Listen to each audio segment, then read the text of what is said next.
You are listening to PastThink.com audiobook. Please like and subscribe, thank you. Chapter 12. Wang Xiang sets a trap for her admirer. And Jia Rui looks into the wrong side of the mirror. Jia Rui's arrival was announced while Xiang and Patience were still talking about him. Ask him in, said Xiang. Hearing that he was to be received, Jia Rui rejoiced inwardly. He came into the room wreathed in smiles and overwhelmed Xiang with civilities. With feigned solicitude she pressed him to be seated and to take tea. He became quite ecstatic at the sight of her in formal dress. Why isn't Cousin Lian back yet? He asked, staring with fascinated eyes. I don't know what the reason can be, said Xiang. Could it be, Jia Rui inquired archly, that someone has detained him on his way home, and that he can't tear himself away? Men are all the same, said Xiang. They have only to set eyes on a woman to begin another affair. Ah, there you are wrong, said Jia Rui. I am not that sort of man. But how many men are there like you, said Xiang. I doubt you could find 1 in 10. At this last remark Jia Rui positively scratched his ears with pleasure. You must find it very dull here on your own every day, he said. Yes, indeed, said Xiang. If only there were someone who could come and talk to me and help me to pass the time. Well, said Jia Rui, I am always free. How would it be if I were to come every day to help you pass the time? You must be joking, said Xiang. What would you want to come here for? I mean every word I say, said Jia Rui. May I be struck by lightning if I don't? True, there was a time when I should have been scared to come, because people always told me what a holy terror you were, and how dangerous it was to cross you, but now I know that in reality you are all gentleness and fun, there is nothing that could stop me coming. I would come now if it cost me my life. It's true then, said Xiang, smiling delightedly. You really are an understanding sort of person, so much more so than Rong or Chang. I used to think that since they were such handsome and cultured-looking young men they must be understanding as well, but they turned out to be stupid brutes without the least consideration for other people's feelings. This little speech went straight to Jia Rui's heart, and unconsciously he began edging his seat nearer to Xiang's. He peered closely at an embroidered purse that she was wearing and expressed a strong interest in one of her rings. Take care, said Xiang in a low tone. The servants might see you. Obedient to his goddess's command, Jia Rui quickly drew back again. Xiang laughed. You had better go. Ah no, cruel cousin. Let me stay a little longer. Even if you stay, it's not very convenient here in broad daylight, with people coming and going all the time. Go away now and come back later when it's dark, at the beginning of the first watch. You can slip into the gallery west of this apartment and wait for me there. Jia Rui received these words like someone being presented with a rare and costly jewel. Are you sure you're not joking? He asked hurriedly. A lot of people must go through that way. How should we avoid being seen? Don't worry, said Xiang. I'll give the watchman a night off. When the side gates are closed, no one else can get through. Jia Rui was beside himself with delight and hurriedly took his leave, confident that the fulfillment of all he wished for was now in sight. Having waited impatiently for nightfall, he groped his way into the Ronghua mansion just before they closed the gates, and slipped into the gallery, now totally deserted, as Xiang had promised it would be, and black as pitch. The gate at the end of the alleyway opening on to Grandmother Jia's quarters had already been barred on the outer side. Only the gate at the east end remained open. For a long time Jia Rui listened intently, but no one came. Suddenly there was a loud slam, and the gate at the east end, too, banged shut. Alarmed, but not daring to make a sound, Jia Rui stealthily crept out and tried it. It was locked, as tight as a bucket. Now even if he wanted to get out he could not, for the walls on either side of the alleyway were too high to scale. Moreover the gallery was bare and drafty, and this was the midwinter season, when the nights are long, and the bitter north wind seemed to pierce into the very marrow of the bones. By the end of the night he was almost dead with cold. When at last morning came, Jia Rui saw the gate at the east end open, and an old woman pass through to the gate opposite, and call for someone to open up. Still hugging himself against the cold, he sprinted out of the other gate, while her back was towards him. Fortunately no one was about at that early hour, and he was able to slip out of the rear entrance of the mansion, and run back home unseen. Jia Rui had lost both of his parents in infancy, and had been brought up under the sole guardianship of his grandfather Jia Rui. Obsessed by the fear that once outside the house his grandson might indulge in drinking and gambling to the detriment of his studies, Rui had subjected him since early youth to an iron discipline from which not the slightest deviation was tolerated. Seeing him now suddenly absent himself a whole night from home, and being incapable, in his wildest imaginings, of guessing what had really happened, he took it as a foregone conclusion that he had been either drinking or gaming, and had probably passed the night in some house of prostitution, a supposition which caused the old gentleman to spend the whole night in a state of extreme choler. The prospect of facing his grandfather on arrival made Jia Rui sweat. A lie of some sort was indispensable. "I went to see uncle yesterday," he managed to say, "and as it was getting dark, he asked me to stay the night." "I have always told you that you are not to go out of that gate without first informing me," said his grandfather. "Why then did you presume to go off on your own yesterday, without saying a word to anybody? That in itself would constitute sufficient grounds for chastisement. But in addition to that you are lying." Thereupon he forced him to the ground, and, with the utmost savagery, dealt him 30 or 40 whacks with the bamboo, after which he forbade him to eat, and made him kneel in the open courtyard with a book in his hand until he had prepared the equivalent of 10 days' homework. The exquisite torments suffered by Jia Rui, as he knelt with an empty stomach in the drafty courtyard reciting his homework after having already been frozen all night long, and then beaten, can be imagined. Yet even now his infatuation remained unaltered. It never entered his mind that he had been made a fool of. And so 2 days later, as soon as he had some free time, he was back once more looking for Xifeng. She deliberately reproached him for having failed her, thereby so exasperating him that he swore by the most terrible oaths that he had been faithful.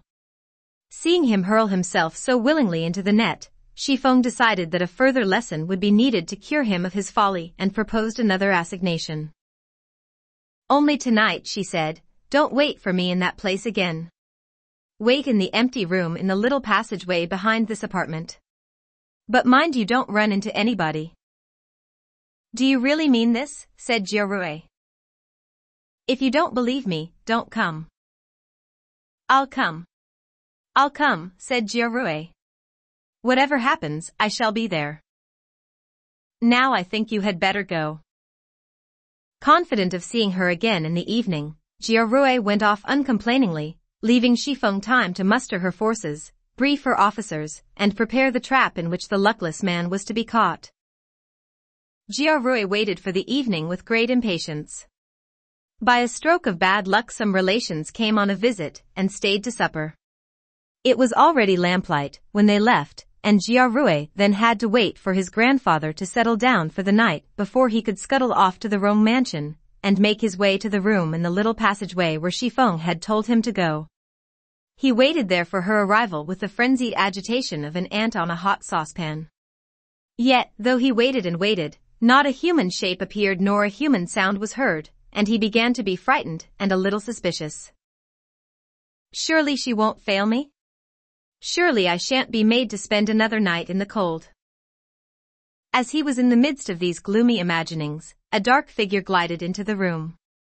Certain that it must be Xifeng, Jia Rui cast all caution to the winds and, when the figure approached him, threw himself upon it like a hungry tiger seizing its prey or a cat pouncing on a harmless mouse. "My darling, how I have waited for you," he exclaimed, enfolding his beloved in his arms, and carrying her to the Kong. He laid her down and began kissing her and tugging at her trousers, murmuring "my sweetest darling" and "my honey love" and other such endearments in between kisses. Throughout all of this not a single sound was uttered by his partner. Jia Rui now tore down his own trousers and prepared to thrust home his hard and throbbing member. Suddenly a light flashed, and there was Jia Chong holding aloft a candle in a candlestick which he shone around. "Who is in this room?" At this the person on the Kong gave a giggle. "Uncle Rui is trying to bugger me." Horrors! The sight he saw when he looked down made Jia Rui want to sink into the ground. It was Jia Rui. He turned to bolt, but Jia Chong held him fast. "Oh no, you don't. Auntie Lien has already told Lady Wang that you have been pestering her. She asked us to keep you here while she went to tell."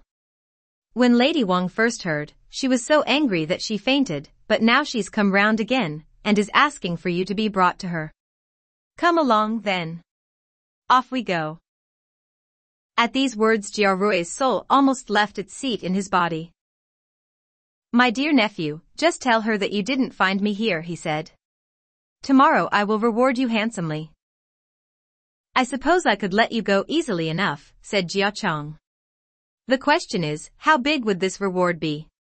In any case, just saying that you will give me a reward is no good. I should want a written guarantee. But I can't put a thing like this down in writing."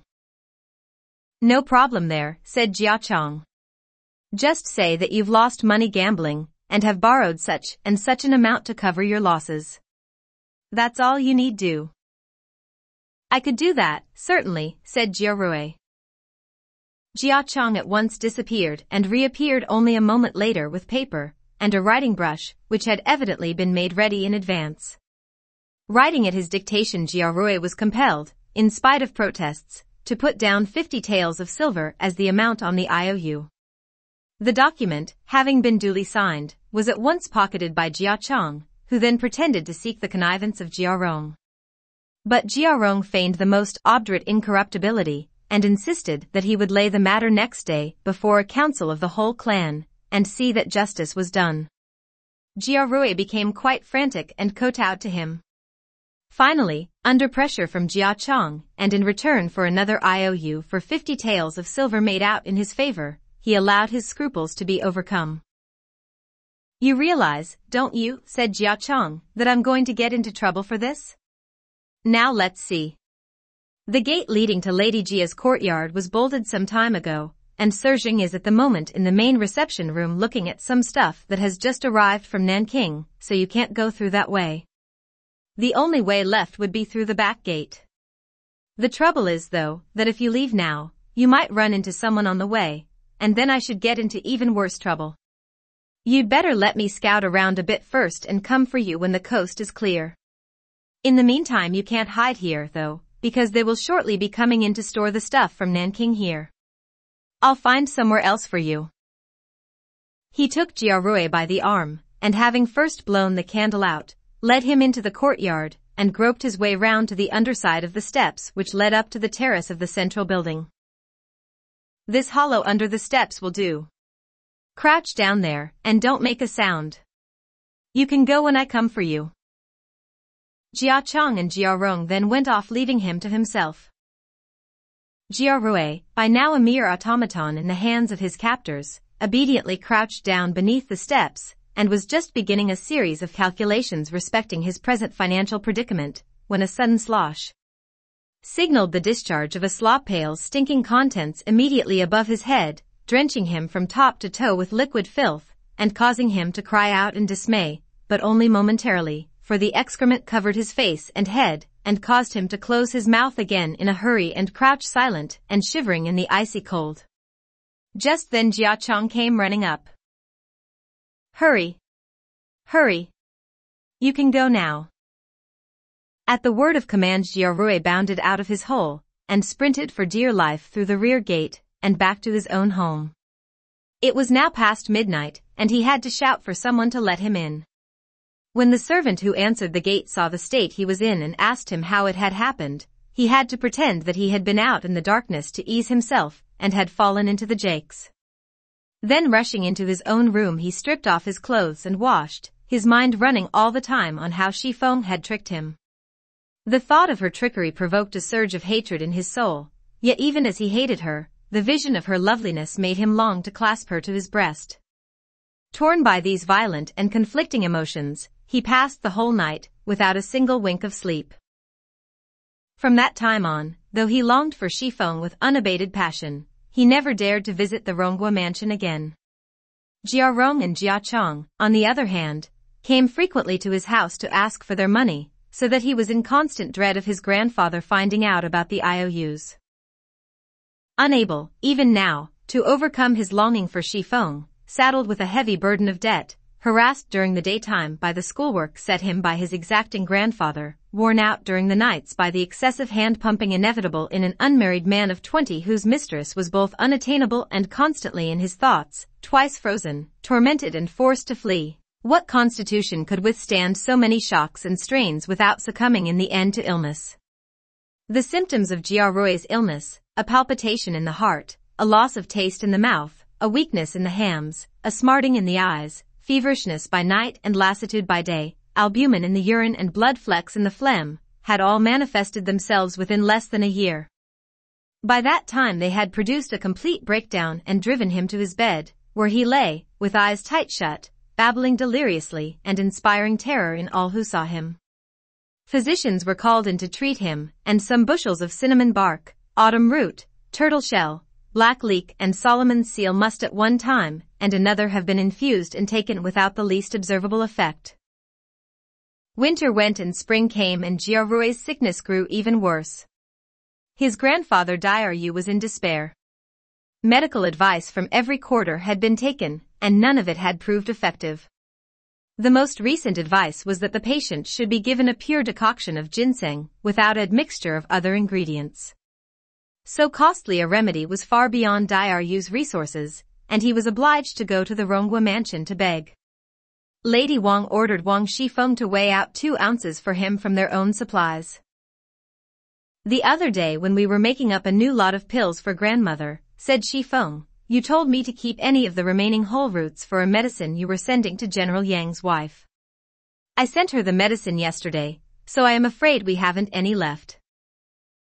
Well, even if we haven't got any, said Lady Wang, you can send to your mother-in-law's for some, and probably they will have some at your cousin Jen's. Between you ought somehow or other to be able to raise enough to give him. If you can save a man's life by doing so, you will have performed a work of merit. But though Xifeng pretended to do as Lady Wang suggested, in fact she made no such inquiries. She merely scraped a few drams of broken bits together, and sent them to Diaryu with a message that Lady Wang had instructed her to send this, and it was all they had.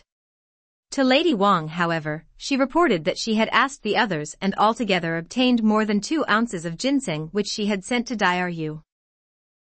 Jia Rui now wanted desperately to live and eagerly swallowed every medicine that they offered him, but all was a waste of money, for nothing seemed to do him any good. One day a lame Taoist appeared at the door asking for alms and claiming to be able to cure retributory illnesses. Jia Rui, who chanced to overhear him, called out from his bed. Quick, tell the holy man to come in and save me, and as he called, he cawed out with his head on the pillow. The servants were obliged to bring the Taoist into the bedroom. Jia Rui clung to him tenaciously.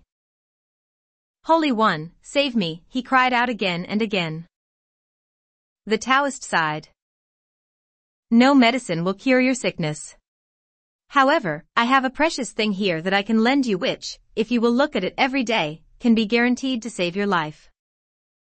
So saying, he took from his satchel a mirror, which had reflecting surfaces on both its sides.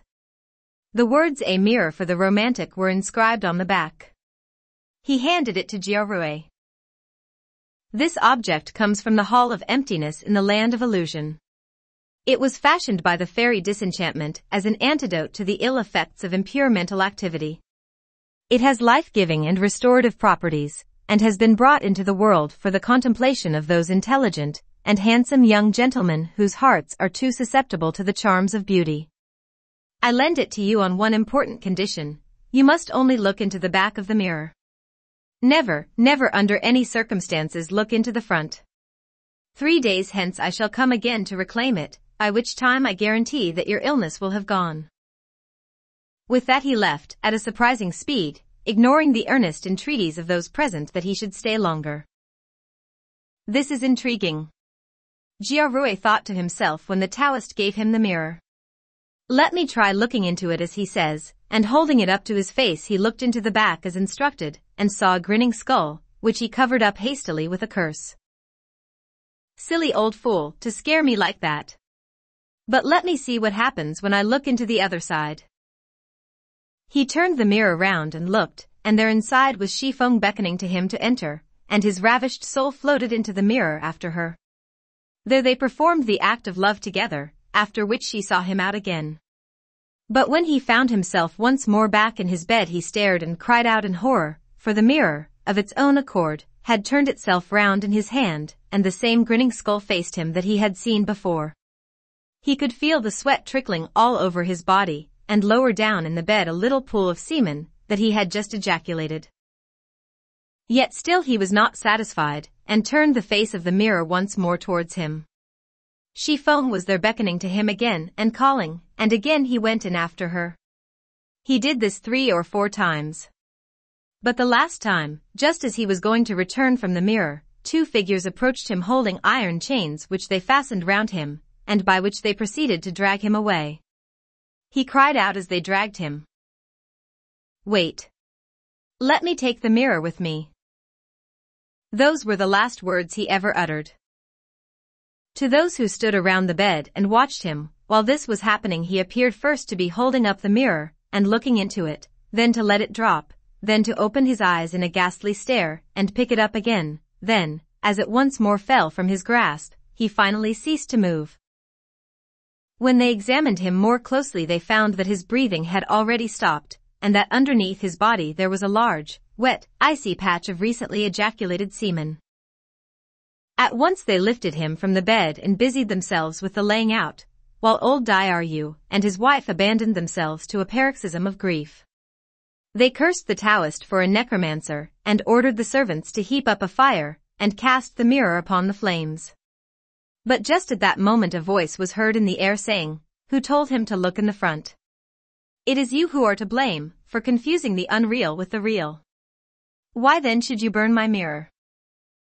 Suddenly the mirror was seen to rise up and fly out of the room, and when Jia Rui went outside to look, there was the lame Taoist asking for it back. He snatched it as it flew towards him and disappeared before Jia Rui's very eyes. Seeing that there was to be no redress, Jia Rui was obliged to set about preparing for the funeral, and began by announcing his grandson's death to everybody concerned. Reading of the sutras began on the 3rd day, and on the 7th the coffin was drawn in procession to temporary lodging in the Temple of the Iron Threshold to await future reburial. The various members of the Jia family all came in due course to offer their condolences. From the Ronghua side Jia Shi and Jia Jing each gave 20 taels of silver, and from the Ningguo side cousin Jin also gave 20 taels. The other members of the clan gave amounts varying from 1 to 4 taels according to their means. A collection made among the parents of the dead man's fellow students raised an additional 20 or 30 taels. Although Jia Rui's means were slender, with so much monetary help coming in he was able to perform the whole business in considerable style. Towards the end of the year in which Jia Rui's troubles started, Lin Ruhai fell seriously ill, and wrote a letter asking to see Dai Yu again. Though grandmother Jia was plunged into deepest gloom by the letter, she was obliged to prepare with all possible expedition for her granddaughter's departure. And Bao Yu, though he too was distressed at the prospect of Dai Yu's leaving him, could scarcely seek to interfere in a matter affecting the natural feelings of a father and his child. Grandmother Jia insisted that Jia Lian should accompany Dai Yu, and see her safely there and back. The various gifts to be taken and the journey money were, it goes without saying, duly prepared. A suitable day on which to commence the journey was quickly determined, and Jia Lian and Dai Yu took leave of all the rest and, embarking with their attendants, set sail for Yangchao. If you wish for further details, you may learn them in the following chapter. You are listening to PastThink.com audiobook. Please like and subscribe, thank you.